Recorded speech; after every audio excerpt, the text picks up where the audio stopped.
فاتحہ.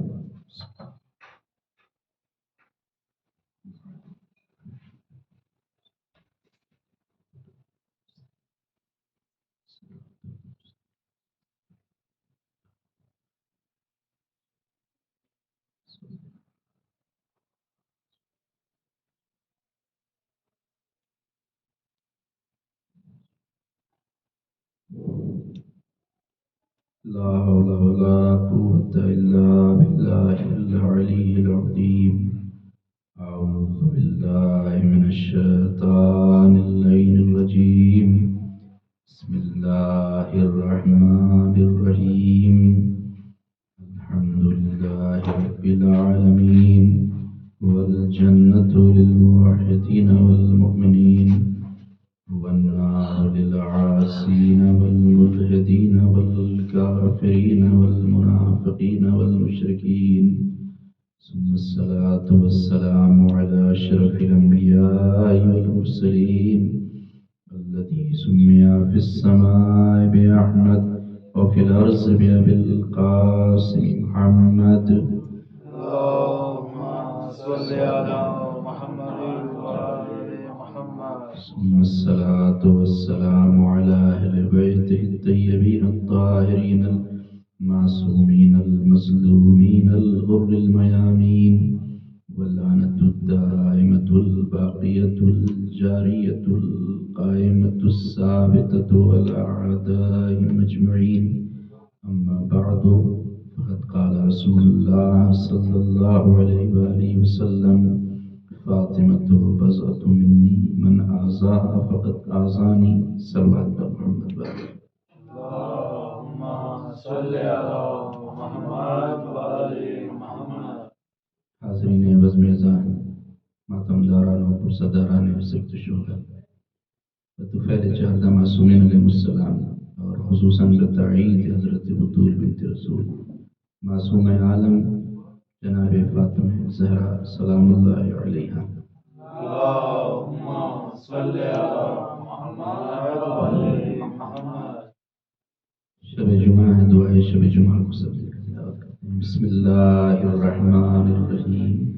الحمد للہ من اول الدنیا الى فنائها، ومن الآخرة الى بقائها، والحمد للہ على كل نعمة، واستغفر اللہ من كل ذنب واتوب الیہ یا ارحم الراحمین. اللہم صل علی محمد.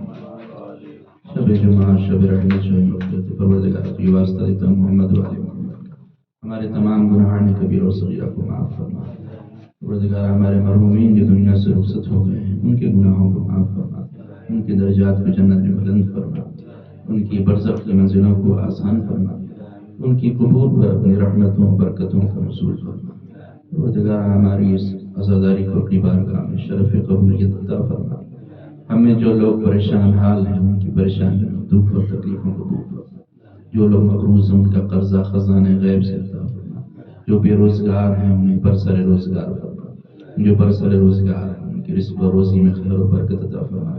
جن لوگوں نے التماس و دعا کہا ہے، اللہ ان کی تمام حاجتوں کو پورا فرما. پروردگار پرچم اسلام کو سربلندی و شرف عطا فرما. پرچم کفر و نفاق کو سرنگون فرما. دشمنان اسلام کو نیست و نابود فرما. فلسطین کے مظلوم مسلمانوں کی نصرت، کمک اور مدد فرما. تمام ظالمین کو بالخصوص اسرائیل کو نیست و نابود فرما. ہم سب کو زندگی کی آخری سانس تک صراط مستقیم پر اور محبت اہل بیت پر ثابت قدم رہنے کی توفیق عطا فرما. دنیا میں زیارت قبر امام حسین، آخرت میں شفاعت اہل بیت نصیب فرما. پروردگار ہمارے مولا و آقا، ہمارے سید و سردار امام زمانہ کے ظہور میں تعجیل فرما. ہم سب کو اپنے مولا و آقا کے مخلص غلاموں اور جانثاروں میں شمار فرما. ربنا تقبل منا. صلی اللہ. اللهم صل على محمد وآل محمد. جیسا کہ آپ حضرات کے علم میں ہے کہ یہ مجالس خمسہ مجالس 5 مجلسیں ہیں، اور بعنوان شہادت صدیق طاہرہ، راضیہ، مرضیہ، بطول، عذرا، انسیت الحورا، جناب فاطمہ زہرا سلام اللہ علیہا. اللهم صل على محمد وآل محمد. کی شہادت کے عنوان سے منعقد ہے، اور آج ماہ جمادی الثانی کی پہلی تاریخ ہو چکی ہے اور تیسری تاریخ ہے کہ جس تاریخ میں 95 دن کی جو روایت ہے وہ اس کے مطابق شہزادی کونین کی شہادت ہوئی۔ سب سے پہلے تو میں جیسا کہ اعلان بھی کیا گیا ہے اور آپ حضرات سے پھر سے ایک مرتبہ گزارش کرتا ہوں کہ 7:30 بجے کا جو ٹائم ہے تو وقت کا خیال رکھ کے 7:30 بجے تشریف لے آئیں تاکہ مجلس اپنے مقررہ وقت کے اوپر شروع ہو سکے، کیونکہ ملک کے حالات بھی خراب ہیں، الیکشن سر پر ہے، لہٰذا وقت کی پابندی ضروری ہے۔ پیغمبر اسلام صلی اللہ علیہ وآلہ وسلم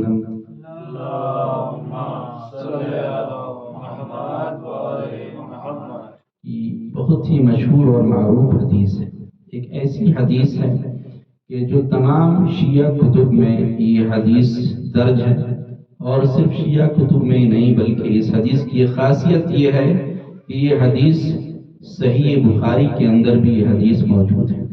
ایسے تو صحاح ستہ میں اہل بیت سے اور پیغمبر اسلام کی اولاد سے جو حدیث دی گئی ہیں بہت کم ہیں۔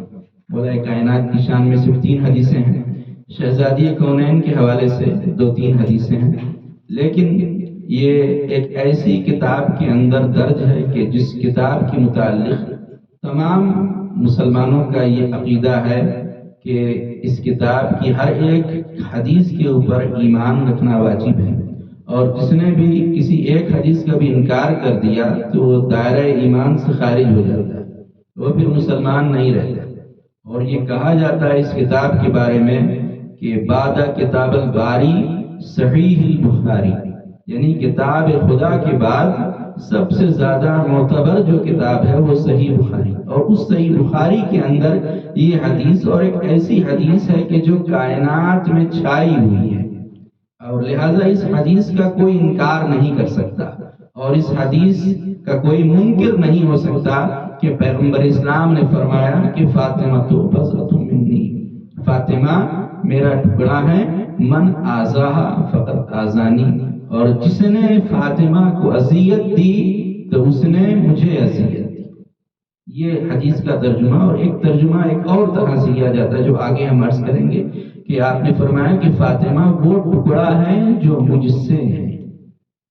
اب کچھ لوگ یہاں پر ترجمہ یہ بھی کرتے ہیں، یہ بھی آپ نے سنا ہوگا کہ فاطمہ تو بضعۃ منی، یعنی فاطمہ میرے جگر کا ٹکڑا ہے یا فاطمہ میرے دل کا ٹکڑا ہے، جبکہ یہ ٹرانسلیشن غلط ہے، یہ ترجمہ غلط ہے، یہ ترجمہ صحیح نہیں ہے کہ فاطمہ میرے جگر کا ٹکڑا ہے یا دل کا۔ یہاں پر بضعۃ منی یعنی فاطمہ میرا ٹکڑا ہے۔ کیوں؟ اس لیے کہ اگر جگر کا ٹکڑا آپ ترجمہ کریں کہ فاطمہ میرے جگر کا ٹکڑا ہے، نبی نے فرمایا، تو انسان کا جسم 2 چیزوں سے بنا ہے، ایک تو جسم ہے اور دوسرے روح ہے۔ انسان 2 چیزوں کا مجموعہ ہے، تو جسم اور روح 2 چیزوں سے، تو اگر جگر ترجمہ کریں تو اس کا مطلب یہ ہوگا کہ صرف جسم کا ٹکڑا ہے، فاطمہ جسم کا ٹکڑا ہے اور روح سے ان کا تعلق نہیں ہے، لہٰذا یہاں پر ترجمہ یہ کیا جاتا ہے کہ فاطمہ میرا ٹکڑا ہے۔ پیغمبر نے یہ نہیں فرمایا کہ میرے جسم کا، پیغمبر اسلام نے یہ نہیں فرمایا کہ جگر کا ٹکڑا، بلکہ فاطمہ میرا ٹکڑا ہے۔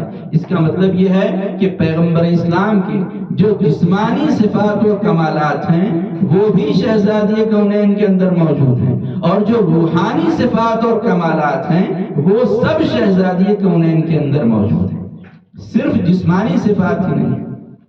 اور پیغمبر اسلام کے اگر جسمانی صفات کو آپ دیکھیں کہ ہمارے نبی کے جسم میں کیا کیا صفات اور کیا کیا کمالات تھے، تو صحیح بخاری کی 2 حدیثوں کا آپ کی خدمت میں عرض کرنا چاہتا ہوں کہ صحیح بخاری ایسی کتاب کے جس کو سارے مسلمان اس کتاب کی حدیث کو مانتے ہیں اور سب اس کے اوپر متفق علیہ، تو حدیث ملتی ہے کہ جب ایک مرتبہ پیغمبر اسلام مسجد میں تشریف فرما تھا صحابہ کرام کے ساتھ، صحابہ کا مجمع تھا، سب بیٹھے ہوئے تھے صحابی کہ اتنے میں مکھیاں آ رہی تھی، مکھی اور مچھر جو آ کر صحابہ کے جسم کے اوپر تو بیٹھ رہی تھی مکھی اور مچھر، لیکن پیغمبر اسلام کے اوپر کوئی مکھی اور کوئی مچھر اور کوئی کیڑا مکوڑا پیغمبر اسلام کے اوپر نہیں بیٹھ رہا تھا۔ اب ظاہر سی بات ہے کہ اس وقت آج کے زمانے میں یہ کارپیٹ نہیں تھا، یہ پکا فرش نہیں تھا، کچا ہوتا تھا اسی وقت، تو وہاں پر کیڑے مکوڑے مچھر مکھی یہ سب آیا کرتے تھے، اور وہ سب کے اوپر سارے صحابیوں پر بیٹھ رہے تھے لیکن پیغمبر اسلام کے اوپر نہیں۔ تو آپ نے دیکھا ہوگا کہ اگر کوئی بڑا سے بڑا انسان، کوئی بڑا مقدس انسان بھی ہو، لیکن اگر مکھی مچھر آ جائے تو اس کے اوپر بھی ضرور بیٹھے گا، کوئی بڑا سے بڑا عالم ہی کیوں نہ ہو۔ اگر مکھی اڑ رہی ہے تو اس عالم کے اوپر بھی مکھی بیٹھے گی، ایسا تو نہیں ہے کہ اگر عالم ہے تو اس کے اوپر کوئی مکھی نہیں بیٹھے گی، مکھی بیٹھے گی۔ لیکن سب نے جب دیکھا، سارے صحابہ نے دیکھا کہ مکھی اور مچھر آ کر ان کے اوپر تو بیٹھ رہے ہیں لیکن پیغمبر اسلام کے اوپر کوئی مکھی کوئی مچھر نہیں بیٹھ رہا ہے، تو کچھ دیر تک سب دیکھتے رہے۔ لیکن پھر ان لوگوں نے سب نے سوال کیا کہ یا رسول اللہ، ہم کافی دیر سے دیکھ رہے ہیں کہ یہ مکھی اور مچھر آ کر ہمارے جسموں پر تو بیٹھ رہے ہیں، ہم پر بھنبھنا رہے ہیں، لیکن آپ کے جسم کے اوپر کوئی مکھی اور کوئی مچھر نہیں بیٹھتا، آخر اس کی وجہ کیا ہے کہ آپ کے اوپر کوئی مکھی نہیں بیٹھتی؟ تو جواب پیغمبر اسلام کا صحیح بخاری کے اندر درج ہے کہ پیغمبر اسلام نے فرمایا اس کی وجہ یہ ہے کہ اللہ نے ان مکھیوں کو، ان مچھروں کو میری معرفت عطا کر دی ہے۔ یہ تمہیں تو اذیت دیں گے لیکن مجھے اذیت نہیں دیں گے کیونکہ انہیں میری معرفت ہے۔ یعنی مکھیوں اور مچھروں نے بھی یہ بتایا کہ امتی اور ہوتا ہے، نبی اور ہوتا ہے۔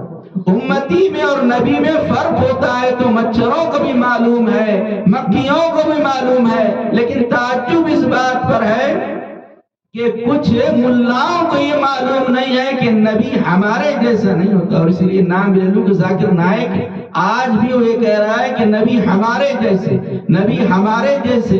تو یہ مکھی اور مچھروں کو بھی یہ علم ہے، لیکن آج انسان یہ سمجھ نہیں پا رہا ہے کہ نبی ہمارے جیسے نہیں ہوتے، نبی اور ہوتے ہیں اور نبی کا امتی اور ہوتا ہے۔ یہ پہلی حدیث جو صحیح بخاری کے اندر درج ہے۔ اور دوسری حدیث جو ملتی ہے آپ کی جسمانی کمالات کے لیے پیغمبر اسلام کے وہ خلیفہ ثالث سے یہ روایت ملتی ہے کہ جب لوگوں نے ان سے پوچھا کہ آپ تو پیغمبر اسلام کے زمانے میں موجود تھے، آپ نے پیغمبر اسلام کی زیارت کی ہے، تو ہم نے سنا ہے کہ پیغمبر اسلام کے جسم کا سایہ نہیں تھا، پرچھائی نہیں تھی، شیڈو پیغمبر اسلام کے جسم کی نہیں ہوتی تھی، تو کیا یہ بات سچ ہے؟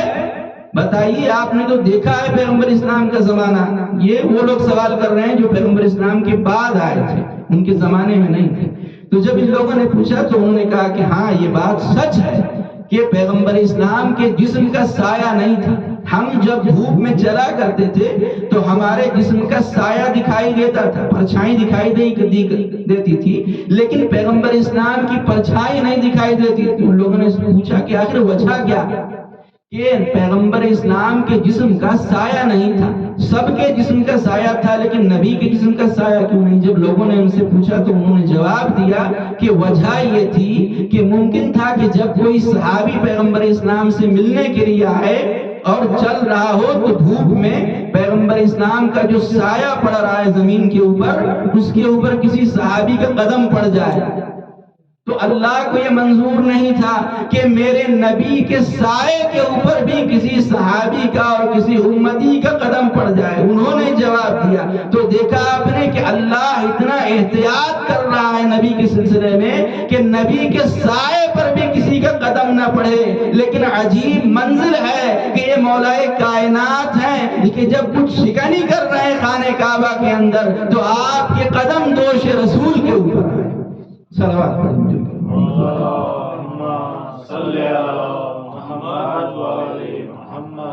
دوش رسول کے اوپر قدم رسالت ہے۔ تو یہ پیغمبر اسلام کے جسمانی صفات ہیں کہ جو اللہ نے عطا کیے ہیں۔ اور دوسرا ترجمہ اس حدیث کا میں آپ کی خدمت میں عرض کروں کہ پیغمبر اسلام نے یہ فرمایا کہ فاطمہ بضعۃ منی۔ اگر یہ کہنا ہوتا کہ فاطمہ میرا ٹکڑا ہے تو عربی میں یہ کہنا چاہیے تھا کہ فاطمہ بضعتی۔ بضعتی کا مطلب بضعتی بضعتی دونوں صحیح ہے، اس کا مطلب ہے کہ فاطمہ میرا ٹکڑا ہے، لیکن آپ نے یہ نہیں فرمایا بلکہ فرمایا فاطمہ بضعۃ منی۔ اور لٹرل میننگ اگر دیکھیں اس حدیث کی تو ترجمہ یہی صحیح ہے کہ فاطمہ وہ ٹکڑا ہے کہ جو مجھ سے ہے، فاطمہ وہ ٹکڑا ہے جو مجھ سے ہے۔ اس کا مطلب کیا ہے؟ یعنی جتنے بھی صفات اور کمالات پیغمبر اسلام کے اندر ہیں وہ سارے کے سارے صفات و کمالات شہزادی کونین کے اندر ہیں۔ لیکن اگر یہ ترجمہ کیا جائے کہ فاطمہ میرا ٹکڑا ہے تو اس کا مطلب کیا ہوگا؟ اب مثلا یہاں پر ایک لیک ہے کہ وہ لیک آپ نے دیکھا کہ 90 کلومیٹر میں پھیلی ہوئی ہے، 5 افریقی دیشوں میں یہ نہر پھیلی ہوئی ہے، لیک پھیلی ہوئی ہے۔ اس کا ایک گلاس پانی آپ نے لے لیا گلاس میں، تو جو صفات پل کے اندر ہے، یعنی جو دریا کے اندر ہے، جو لیک کے اندر ہے، کیا وہی صفات جز ہے؟ لیکن کیا سارے صفات اس کے موجود ہیں اس جز کے اندر؟ آپ کہیں گے نہیں، سارے صفات موجود نہیں ہیں۔ کس طرح سے؟ دریا جو ہوتا ہے اس کے اندر طوفان آتا ہے، سائیکلون آ جاتا ہے، تو کیا اس ایک گلاس پانی کے اندر سائیکلون آئے گا؟ نہیں، یعنی جز ہے لیکن سارے صفات نہیں ہے۔ دریا کے اندر اگر ایک قطرہ نجس گر جائے تو دریا نجس نہیں ہوتا، پاک رہتا ہے، لیکن اگر ایک گلاس میں نجس قطرہ گر جائے تو یہ گلاس نجس ہو جائے گا۔ یعنی یہ پانی جز ہے اس پل کا، لیکن سارے صفات اور کمالات اس پل کے موجود اس کے اندر نہیں ہیں۔ لہذا پیغمبر اسلام نے فرمایا کہ فاطمہ وہ ٹکڑا ہے جو مجھ سے ہے۔ اس کا مطلب کہ جو صفات اور کمالات پیغمبر اسلام کے اندر ہیں وہ سارے صفات و کمالات شہزادی کونین کے اندر ہیں۔ یعنی نبی یہ بتانا چاہتے ہیں کہ اگر میں رسول ہوں تو فاطمہ رسالت کا ٹکڑا ہے، اگر میں نبی ہوں تو فاطمہ نبوت کا ٹکڑا ہے، اگر میں صاحب معراج ہوں تو فاطمہ معراج میں حصے دار ہیں، اور اگر میں رحمت للعالمین ہوں تو فاطمہ رحمت کا ٹکڑا ہے۔ صلوات پڑھیے۔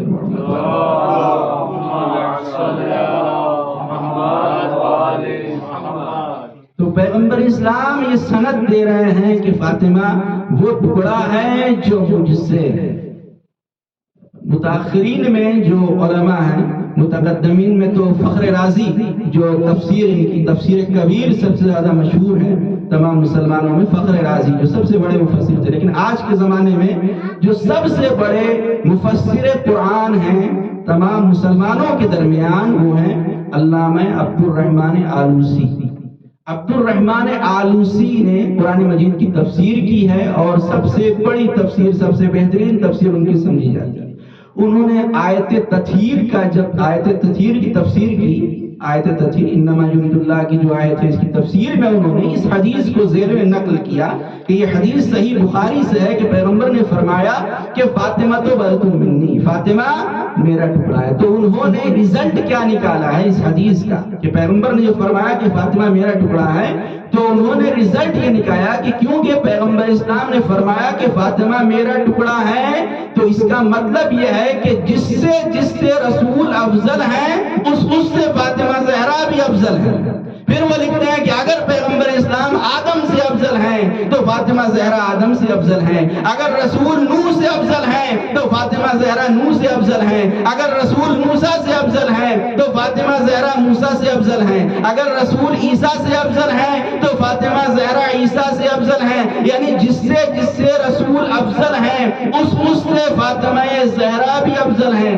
اور اس کے بعد بڑی سینسٹیو موضوع انہوں نے اس کے بعد چھیڑا، اور اس کے بعد وہ لکھتے ہیں کہ کیونکہ پیغمبر اسلام نے یہ سند دے دی کہ فاطمہ میرا ٹکڑا ہے، تو وہ لکھتے ہیں کہ عام طور پر لوگ یہ سمجھتے ہیں، یہ بات ہوتی ہے کہ خواتین میں سب سے افضل ازواج رسول ہیں، سب سے افضل خواتین میں ازواج رسول ہیں، لیکن وہ لکھتے ہیں کہ کیونکہ پیغمبر اسلام نے یہ سند دی کہ فاطمہ میرا ٹکڑا ہے اور جس سے رسول افضل ہے اس سے فاطمہ بھی افضل ہے، تو وہ لکھتے ہیں اس حدیث کی بنیاد پر فاطمہ زہرا تمام ازواج رسول سے بھی افضل اور بہتر اور برتر ہے۔ صلوات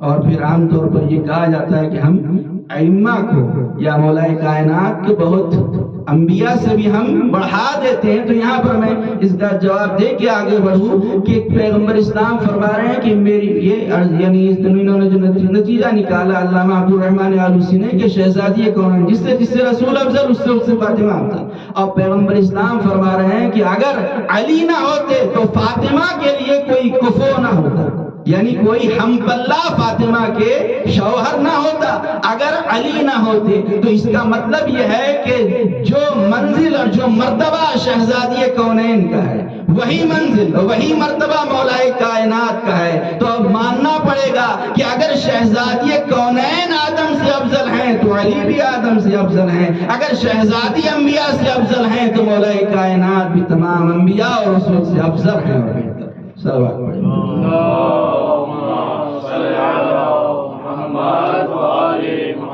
اور آپ ہی کی ایک حدیث ہے، اس میں آپ فرماتے ہیں فاطمہ تو ام ابیہا. ام کا مطلب عام طور پر ماں کیا جاتا ہے، لیکن ام کا صرف مطلب ماں نہیں ہے. ام کے بہت سارے مطلب معنی کیے گئے ہیں اور میننگ کی گئی ہے. ام کا ایک مطلب ہدف بھی ہوتا ہے، یعنی مقصد ام، اور ام کا ایک مطلب مرکز بھی ہوتا ہے، مرکز و محور. تو ماں کو ام اس لیے کہا جاتا ہے کیونکہ ماں محبتوں کا مرکز ہوتی ہے، لہذا ماں کو ام کہا جاتا ہے. اور ام کا ایک مطلب یہ نکلتا ہے کہ اصل یعنی جیسے اصول دین جب کہتے ہیں یعنی دین کی جڑیں، تو ام کا مطلب جڑ اور ام کا مطلب اصل بھی ہے. تو ایک طرف تو پیغمبر اسلام کہہ رہے ہیں کہ فاطمہ میرا ٹکڑا ہے، فاطمہ تو برتم ملی، اور دوسری طرف کہہ رہے ہیں کہ فاطمہ میری اصل ہے، یعنی ام یعنی اصل ہے، فاطمہ میری جڑ ہے. تو یہ بات سمجھ میں نہیں آتی کہ آخر یہ کیسے ممکن ہو سکتا ہے. یا تو جز ہو سکتی ہیں یا اصل ہو سکتی ہیں. تو ہر ایک آدمی سوال کرے گا کہ یہ بات سمجھ میں نہیں آتی کہ ایک طرف تو کہہ رہے ہیں میرا ٹکڑا ہے، میرا جز ہے، اور دوسری طرف کہہ رہے ہیں کہ یہی میری اصل ہے اور یہی میری جڑ ہے.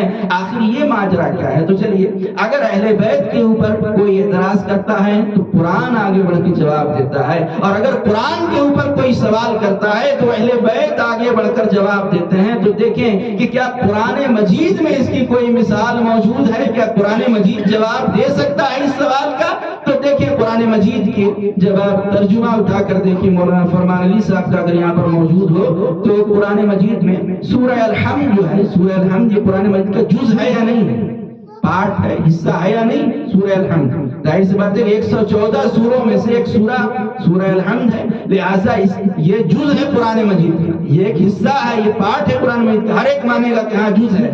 لیکن قرآن مجید کی تفسیر اٹھا کر دیکھیں اور ترجمہ اٹھا کر دیکھیں تو سورہ الحمد کے کئی نام ہیں، جن میں سے ایک نام ہے قرآن مجید سورہ الحمد کا فاتحۃ الکتاب. ایک نام ہے سورہ الحمد کا سبع مثانی، اور ایک نام اسی سورہ الحمد کا ہے ام القرآن. اسی قرآن سورہ الحمد کا ایک نام ہے ام القرآن. تو کیوں ام القرآن کہا گیا جبکہ یہ تو جز ہے تو اس کو ام کیوں کہا گیا؟ جز بھی کہا جا رہا ہے اسی سورے کو، ام بھی کہا جا رہا ہے اسی سورے کو. آخر وجہ کیا ہے؟ تو علماء نے جواب دیا کہ وجہ یہ ہے کہ کیونکہ سورہ الحمد وہ سورہ ہے کہ پورے قرآن کے علوم سمٹ کر اس سورہ الحمد کے اندر آ گئے ہیں. یعنی جو کچھ پورے قرآن میں ہے وہ سورہ الحمد میں آ گیا ہے، اور اسی لیے اس سورہ الحمد کو کہا گیا ام القرآن. تو اسی طریقے سے جتنے بھی صفات و کمالات رسالت ہیں وہ جمع ہو کے فاطمہ زہرا میں آ گئے ہیں. اسی لیے یہ جز بھی ہیں اور ام ابیہا بھی ہیں. صلوات پڑھیں.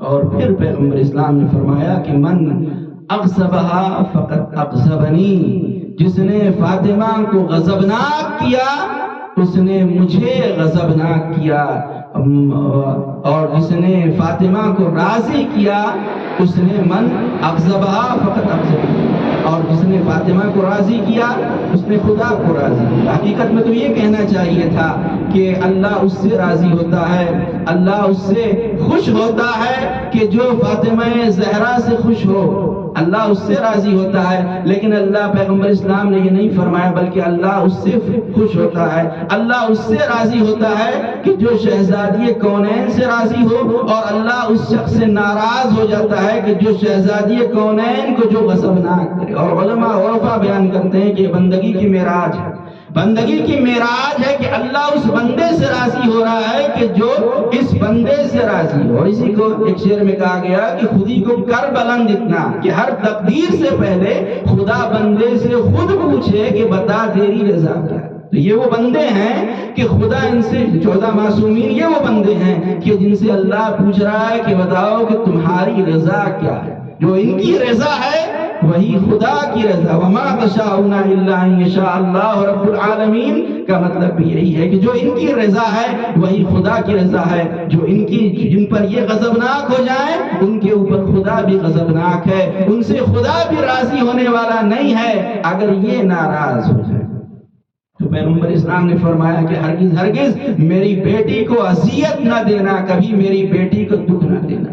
اور اگر معاذ اللہ، ہزار معاذ اللہ کہ اگر پیغمبر اسلام نے یہ کہا ہوتا کہ میری بیٹی کو دکھ دینا اور تکلیف دینا، تب بھی امت اتنی تکلیف نہ دیتی کہ جب محبت کا حکم دیا کہ میری بیٹی کا عزت کرنا، میری بیٹی کا احترام کرنا، اور یہ میری روح ہے، میری جان ہے، میرا جگر ہے، میرا ٹکڑا ہے، اور اس کے باوجود بھی اتنا ستایا گیا اور اتنا مصیبتوں کا پہاڑ توڑا گیا شہزادی کونین پر کہ پیغمبر اسلام کے بعد صرف 75 دن یا صرف 95 دن زندہ رہی، اور آپ کا یہ طریقہ تھا کہ پیغمبر اسلام کے بعد ہمیشہ گریہ و بکا کرتی رہتی تھی، ہمیشہ روتی رہا کرتی تھی، اور یہاں تک کہ ایک دن مدینہ کے لوگ آئے اور آ کر کہتے ہیں یا علی، فاطمہ کے گریہ و بکا سے ہمیں تکلیف ہوتی ہے، ہمارے معاملات میں خلل اندازی ہوتی ہے، فاطمہ سے کہہ دیجئے کہ یا دن کو رویا کریں یا رات کو رویا کریں۔ بس جیسے ہی مدینے والوں نے یہ کہا، عجب جواب دیا شہزادی نے،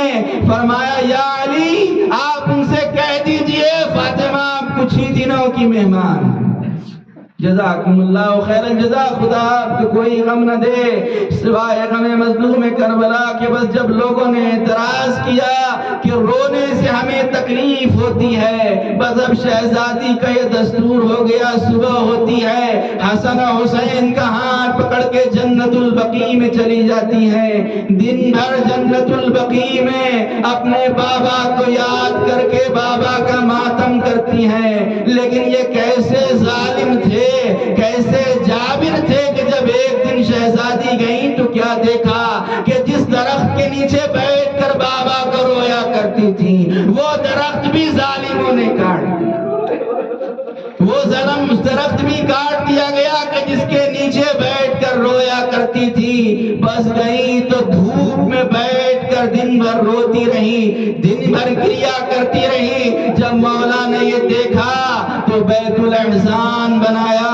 اور یہ امام بارگاہ اسی کی یاد میں ہے، بیت الاحزان رونے کا گھر، اور شہزادی اب اسی بیت میں جا کر رویا کرتی تھی اور گریہ کرتی تھی۔ شہزادی کا پیغمبر اسلام کے بعد عالم یہ تھا کہ جب پیغمبر اسلام کی شہادت کے بعد آپ کی مؤذن بلال مدینہ چھوڑ کر چلے گئے، بلال کا دل اب مدینے میں نہیں لگتا تھا، پیغمبر کے بعد بلال چلے گئے اور عہد کیا کہ اب میں کبھی اذان نہیں دوں گا۔ لیکن ایک رات جب بلال سو رہے تھے، خواب میں دیکھا پیغمبر اسلام تشریف لائے ہیں، فرماتے ہیں بلال تم نے میرے بعد میری ڈیوٹی چھوڑ دی۔ بس بلال خواب سے بیدار ہوئے، مدینے کا رخ کیا، شام سے مدینے کی طرف چلے۔ جب مدینے والوں کو پتا چلا رسول کے مؤذن آ رہے ہیں، ایک کوہرام برپا ہو گیا مدینے میں، سب کے سب گلیوں میں نکل آئے۔ بلال مدینے میں داخل ہوئے، سب سے پہلے روضہ رسول پہ گئے، جا کے پیغمبر کو سلام کیا،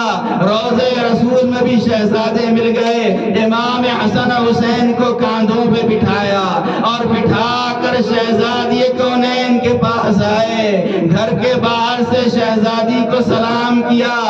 شہزادی نے جواب دیا، کہا بلال میں چاہتی ہوں کہ تم اذان دو، بلال میری خواہش ہے کہ اذان دو۔ بلال نے کہا شہزادی میں نے عہد کر لیا ہے کہ آپ کے بابا کے بعد اب میں اذان نہیں دوں گا، لیکن کیونکہ آپ جزو رسالت ہیں، آپ بضعۃ الرسول ہیں، لہذا آپ کا حکم رسول اللہ کا حکم ہے۔ بس بلال گلدستہ اذان پہ گئے، بلال نے اذان دینا شروع کی، کہا اللہ اکبر۔ بس جیسے ہی اللہ اکبر کی آواز شہزادی کونین نے سنی، آپ کو بابا کا زمانہ یاد آ گیا، آپ رونے لگی۔ جب بلال نے کہا اشہد ان محمد رسول اللہ، بس جیسے ہی بلال نے کہا کہ اشہدو انہ محمد الرسول اللہ، آپ نے ایک چیخ ماری اور بے ہوش ہو کے زمین پر گر پڑی۔ میں کہوں گا اے شہزادی، بلال نے آپ کے بابا کا نام بڑی عزت و احترام سے اذان میں لیا، لیکن آپ برداشت نہ کر سکی۔ آئے سکینہ جب بھی بابا کو یاد کرتی ہے، شمر تازیانے لگاتا ہے، شمر تماچے مارتا ہے، سکینہ کے رونے پر بھی پابندی لگا۔ انا للہ و انا الیہ راجعون۔ رضا بقضائہ و تسلیم لامرہ وسيعلم الذين ظلموا ايام القلب ينقلبون ما تنفسهم۔ یا حسین